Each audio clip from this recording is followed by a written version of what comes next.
Jadi undang-undang praktek perawatan itu tidak menjelma sebagai dia itu pembela perawat secara hakiki, Bu. Jadi ibaratnya tuh kayak macan ompong yang tidak jelas kemana arahnya. Jadi masih sumir gitu kan, masih sumir sehingga kesejahteraan perawat yang diutamakan masih kurang gitu kan. Nah, bahkan banyak mungkin tadi perawat-perawat di pelosok-pelosok, Bu, walaupun bicara UMR masih ada gaji yang 300.000, 500.000. Jadi letaknya dari kesejahteraan tadi.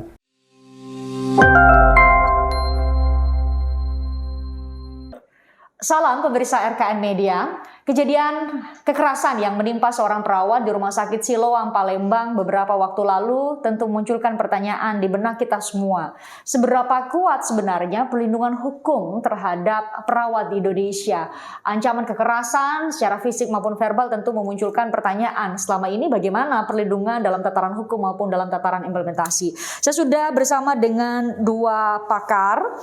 Yang pertama adalah Bapak Sukendar SKM, SHMKes, pakar hukum kesehatan, yang juga adalah perawat ya Pak ya, perawat. Kemudian bersama dengan William Yani Nuawea, Ketua Inviu, Informal Migran dan Profesional Pekerja Indonesia dan juga Ketua KSPSI AGN DKI Jakarta.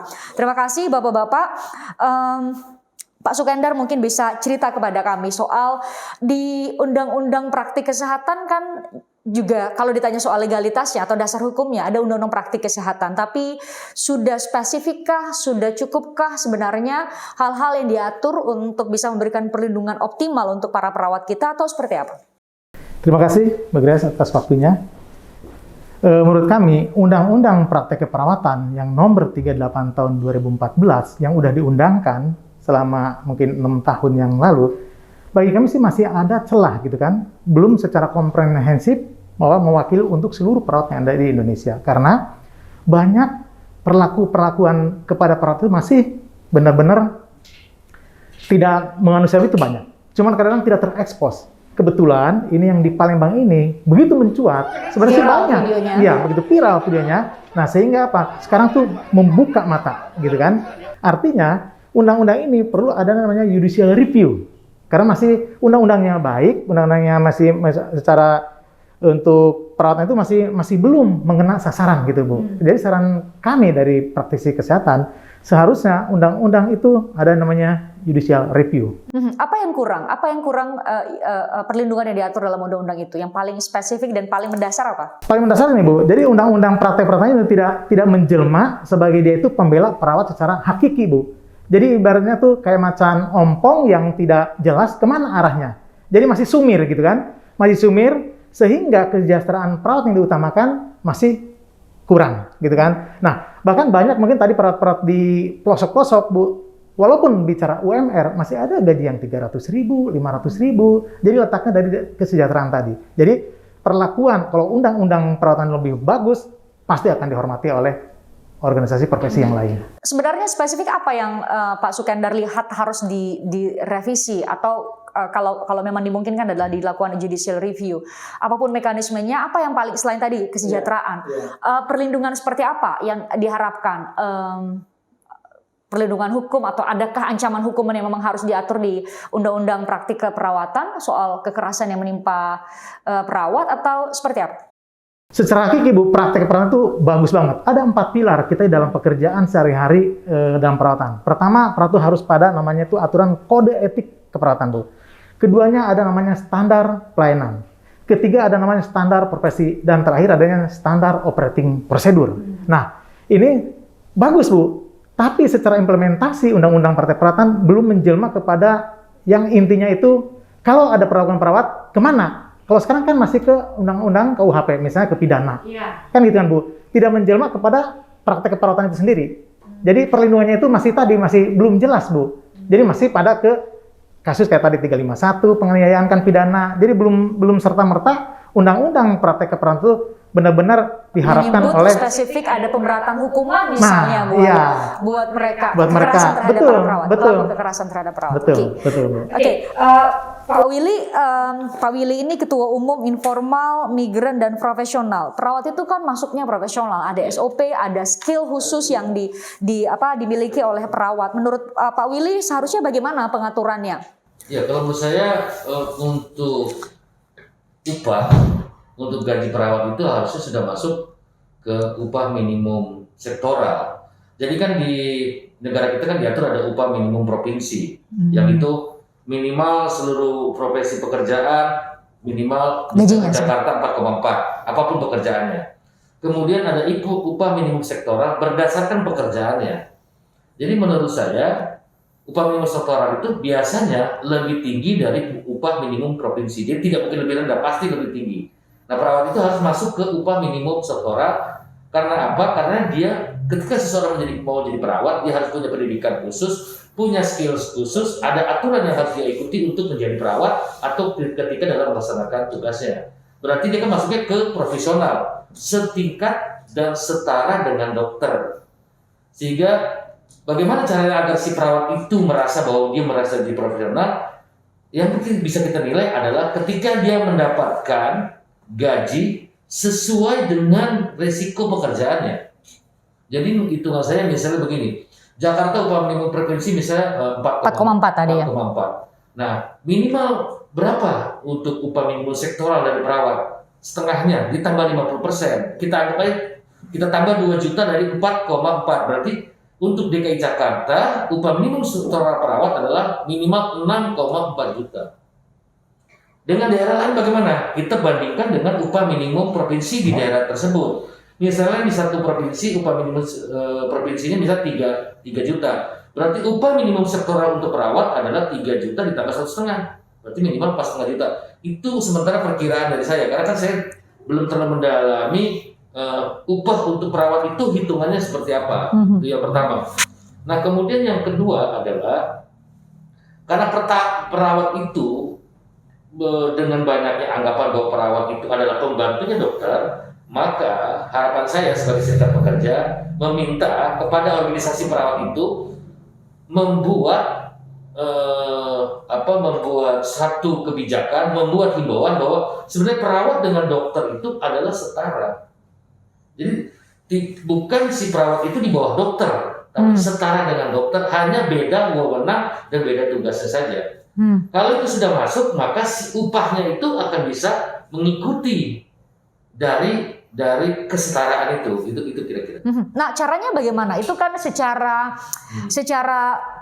legal tentu masih harus dikaji lagi, tapi setidaknya dari perspektif dari pandangan masyarakat dan kemudian muncul dari bagaimana pasien atau keluarga pasien memperlakukan perawat, kan bisa jadi seperti itu, melihat bahwa dalam tanda petik perawat adalah asistennya dokter. Nah, harus dari mana kita mengubah cara pandang itu?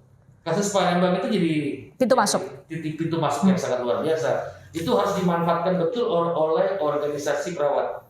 Itu titik masuk untuk melakukan banyak hal, melakukan perbaikan atau judicial review terhadap undang-undang praktik keperawatan. Atau misalnya kalau terlalu lama melakukan judicial review, maka kita meminta untuk pemerintah membuat peraturan pemerintah menjabarkan dari undang-undang keperawatan apa sih tambahannya. Jadi misalnya dalam pasal pertama misalnya perlindungan terhadap perawat. Nah, perlindungan terhadap perawat itu dijabarkan secara lengkap melalui peraturan pemerintah. Misalnya contoh, ketika ada perlindungan terhadap perawat misalnya adalah kewajiban rumah sakit untuk memberikan rasa keamanan terhadap perawat. Berarti adalah ketika perawat merasa bermasalah dengan keluarga pasien, maka dia akan tahu bahwa akan ada security yang ditugasi oleh rumah sakit melindungi dia. Kan perawat itu kan bisa melihat situasi, suasana dari si keluarga pasien. Ketika dia merasa tidak nyaman, maka di peraturan pemerintah itu kita harapkan adalah tugasnya manajemen rumah sakit memberikan perlindungan rasa nyaman kepada si perawat dengan cara apa? Memberikan wewenang kepada si perawat itu untuk membawa salah satu security masuk ketemu pasien. Itu kan belum lengkap di undang-undang perawatan. Tidak ada diatur spesifik ya soal perlindungan itu. Itu bisa diatur melalui peraturan pemerintah. Makanya bisa melalui surat edaran atau misalnya dari keputusan Menteri Kesehatan. Itu bisa jadi payung hukumnya untuk sementara kalau memang revisi di DPR, legislative review dan juga judicial review di Mahkamah Konstitusi itu waktu yang lama. Caranya adalah dengan peraturan presiden atau peraturan pemerintah ya, PP ya, peraturan presiden. Tentu ada standar dan mekanisme yang jelas sebenarnya selama ini kalau ada pasien atau keluarga pasien yang merasa keberatan atau tidak puas dengan kinerja dari perawat. Pak Sukender mungkin bisa cerita, ada kan aturan itu? Di dalam setiap rumah sakit, Bu, ada suatu namanya itu badan atau suatu tempat untuk menyalurkan ketidakpuasannya. Ada di situ misalnya ada bagian customer service _handling complaint. Nah, tempat wadah itu, masyarakat itu boleh menyampaikan unek-unek ketidakpuasannya tentang perilaku atau pelayanan daripada tenaga kesehatan itu, baik administrasi, baik dokter, baik perawat, dan tenaga kesehatan itu, Bu. Jadi, sehingga tidak ada terjadi tadi kekerasan tadi, Bu. Nah, tadi katakan tadi profesional, Bu, ya. Kadang saya menggelitik kata-kata profesional tadi. Karena di daerah masih ada yang 300, Pak, ada yang 500, bottomnya kan tidak ada. Ini 500-300 ribu ya? Gaji perawat masih ada, Bu. Per bulan, Pak. Ada, Pak? Ada di daerah. Cuma di dalam grup kami itu suka mendengar atau ada kritikan, kok gaji kami aja misalnya 300, bahkan kami sampai jual sawah, jual kambing untuk, jadi kan sekarang kan harus S1. Perawatan itu, tidak boleh lagi D3 kan, Bu. Harus S1. Sedangkan supaya Sarjana apa? keperawatan. Sarjana keperawatan atau SKP. Tujuannya tadi, Pak, ingin mensejajarkan kan dengan dokter. Kalau sekarang kayaknya kan timpang jauh.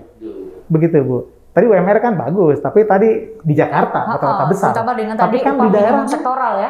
Iya, di daerah kan mungkin tidak terhabis tadi, Pak. Tidak terhabis tadi. Tidak terblow up.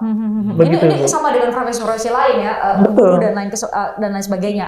Kita bahas nanti di lain kesempatan soal guru. Tapi spesifik soal perawatan. Perawat. Iya. Lantas apa yang paling cepat yang bisa dilakukan untuk setidaknya menangani kondisi yang ada atau memperbaiki kondisi yang ada saat ini? Tadi kita sudah sampai satu kesimpulan bahwa ya perlu ada peraturan pemerintah dan Menteri Kesehatan. Peraturan Menteri Kesehatan lebih spesifik lagi melakukan itu. Apalagi menurut Pak Sukender lebih dulu? Apalagi? Kan undang-undang itu kan udah ada dari Bu. Kita tuh mengacu pada Undang-Undang Praktek Perawatan, Undang-Undang 36 tahun 2014 tentang kesehatan, kan bukan? Nah, dari Undang-Undang Praktek Perawatan tadi harus ada namanya turunan. Peraturan teknis ya? Teknisnya belum ada. Di bawahnya. Benar tadi Bapak bilang harus ada namanya peraturan pemerintah, dalam hal ini bisa presiden, bisa Permenkes, peraturan Menteri Kesehatan gitu, Bu. Jadi banyak sebenarnya yang lain-lain harus kalau kita mau gitu kan sounding ke sana kemari gitu kan, Bu, untuk tadi memberikan perlindungan kepada masyarakat perawat khususnya yang tadi notabene perawat itu adalah memberikan pelayanan kesehatan kepada pasien itu, Bu, 24 jam dibandingkan tadi dokter. Dokter kan kesehatan tadi hanya 5 menit, tanya ini pergi. Tapi perawat kan, Bu, 24 jam. Selalu ada di samping pasien kan gitu kan. Nah, ini perlu penghargaan gitu, Bu. Dari penghargaan baik dari masyarakat umum, baik pemerintah. Nah, ini belum kami tuh melaksanakan belum dapat gitu, Bu, yang hal-hal tadi seperti itu. Tadi Pak Willy bilang harusnya secara teknis bisa diatur misalnya ketika memang perawat merasa bahwa ada kondisi tertentu dan dia merasa perlu untuk ada perlindungan. Kita tahu di kasus Palembang security-nya atau petugas keamanan semua diberhentikan oleh Rumah Sakit Siloam. Menurut Pak Sukender itu juga harusnya dilakukan oleh manajemen rumah sakit. Itu bagian setidaknya kontribusinya untuk memberikan perlindungan kepada perawat, yaitu didampingi kalau perlu oleh petugas keamanan atau ada masukan lain menurut Pak Sukender? Setuju, Bu, karena dokter pun, Bu, sekarang kan supaya tadi tidak timbul ada namanya pengaduan, deliknya pelecehan atau apa, dokter selalu ke pasien sekarang didampingin oleh perawat. Bahkan perawat pun, Bu, memberikan obat harus ada namanya berdua perawat itu. Jadi jangan sendiri. Gitu. Jadi harus berdua. Itu standar operating procedure-nya ya? Iya, sebenarnya udah itu, Bu. Tapi kadang-kadang balik lagi, Bu, ketenagaan. Kalau misalnya yang dinasnya tadi bertiga, pasiennya misalnya 50 banyak, atau apa, nah itu crowded-nya. Itu crowded-nya. Tapi SOP tadi bagus kalau dilaksanakan. Tapi kadang-kadang kan di kita ini Bu, dipaksakan walaupun nggak ada tenaga, ibaratnya kan, sehingga tadi overlapping, kecapean, akhirnya tadi potensial terjadi kelalaian itu lebih banyak. Nah, Pak Willy ini sebetulnya membawa kita ke hulu gitu ya, ke hulunya masalah, yaitu soal pelayanan kesehatan. Ada ketidakpuasan dari pasien atau keluarga pasien yang kemudian diekspresikan secara tidak tepat juga ketika itu terjadi kekerasan fisik maupun verbal. Tapi poinnya adalah ada pelayanan kesehatan yang bisa saja kemudian karena kurang SDM sehingga satu perawat bisa merawat banyak orang dan kemudian memunculkan ketidakpuasan dari pasien dan keluarga pasien. Menurut Pak Willy itu juga harus diperhatikan oleh pemerintah? Harus, jadi begini. Dan pihak rumah sakit? Harus, begini, itu malah wajib. Tetapi pemerintah akan bergerak, DPR RI akan bergerak apabila ada organisasi perawat yang mengusulkan Nah, kami dari Serikat Pekerja, kalau misalnya teman-teman dari organisasi perawat ingin berjumpa dengan kami sangat senang hati supaya kita sama-sama menghadap DPR, menghadap Menteri Kesehatan. Ini yang harus dilakukan. Mereka kan kita kasih masukan. Di rumah sakit itu standarnya satu perawat itu maksimal misalnya 20. Itu yang tahu kan organisasi perawat. Atau maksimal satu dokter itu di rumah sakit dalam satu hari maksimal dia bisa menangani 50 orang. Nah, standar itu yang tahu adalah organisasi perawat dan organisasi dokter. Jadi biasanya di kami ini kita bahas dulu di organisasi bahan-bahan yang akan kita bawa. Setelah itu baru kita bawa ke DPR RI dan ke menteri yang bersangkutan. Saya minta tolong dikeluarkan peraturan menteri, misalnya peraturan menteri tenaga kerja tentang ini. Oh ini. Nah, sehingga dalam waktu dekat ini titik masuk dari kasus Palembang ini semua organisasi perawat harus satu meja, kemudian mengeluarkan satu statement yang itu dibawa ke DPR RI agar DPR RI mendesak kepada pemerintah atau Menteri Kesehatan, ini loh aturan yang kami mau. Karena kalau tidak, standar yang tadi kita tidak bisa dapat. 3 orang perawat dia bergadang dari jam 6 sore sampai jam 6 pagi, pasiennya banyak, ketika semuanya mencet bel, mau kemana? Mau mendahulukan siapa gitu ya? Pasien merasa tidak dihargai. Itu bukan salah perawat.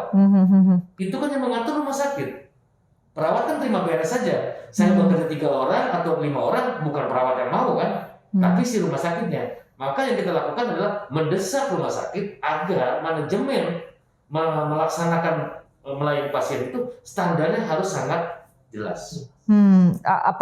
Ini kita jadi diingatkan bahwa kasus di Palembang dan lebih banyak lagi ternyata kasus di tahun 2020 kalau yang disebutkan Pak Willy tadi yang soal ketidakpuasan juga terjadi. Ada kasus di Ambon, satu keluarga mengeroyok satu perawat juga itu karena merasa bahwa tidak diberi makan keluarganya yang kemudian ketika itu pasien COVID-19 dan akhirnya berbuntut pada kekerasan. Terima kasih Pak Sukendar. Saya satu lagi nih. Masih satu poin lagi. Oke, silakan. Kan saya mendengar itu kan ada dana khusus untuk siapa sih garda terdepan sekarang untuk COVID? Nakes kita menyebutnya. Tenaga kesehatan kita menyebutnya. Tenaga kesehatan. Yang paling depan siapa sih? Perawat. Perawat. Pertanyaan saya, apakah dana itu sudah turun tuh? Dana khusus untuk perawat menghadapi COVID itu sudah turun. Saya berharap begini kepada Menteri Kesehatan, tolong cek semua rumah sakit, negeri, swasta, BUMD atau semuanya, tolong dicek. Apakah dana itu sudah sampai ke perawat? Kan saya mendengarnya 1 bulan tuh ada dana khusus 7,5 juta. Ya, tapi saya tidak tahu. Insentif untuk si tenaga kesehatan. Nah, saya bicara khusus kan perawat. Paling depan kan saya perawat nih berhadapan dengan COVID nih. Sudah sampai nggak sih 7,5 juta itu? Mohon Menteri Kesehatan, saya berharap ya dalam waktu dekat ini sebelum Lebaran, sebelum tanggal 13 sudah membuat statement dana ini sudah turun atau dana ini belum turun. Kalau dana belum turun ini karena ini loh 1, 2, 3, 4. Dan yang salah menurut saya kalau itu tidak dilakukan adalah Menteri Kesehatan. Jadi Menteri Kesehatan harus bertanggung jawab terhadap turunnya 7,5 juta per bulan terhadap perawat. Setidaknya kontribusi besar yang diberikan oleh tenaga kesehatan, termasuk juga perawat kemudian dihargai secara proporsional. Terima kasih, poinnya tadi menarik sekali, ditambah Pak Willy, Pak Sukendar, terima kasih. Semoga ini membukakan mata kita semua bahwa jauh dari sekadar tindak kekerasan yang dialami oleh para perawat, bahwa ada hal lain yang seharusnya kemudian juga harus diperbaiki untuk bisa memberikan apresiasi optimal kepada para perawat yang sudah memberikan pelayanan optimal juga untuk kita semua. Terima kasih sekali lagi. Terima kasih. Terima kasih.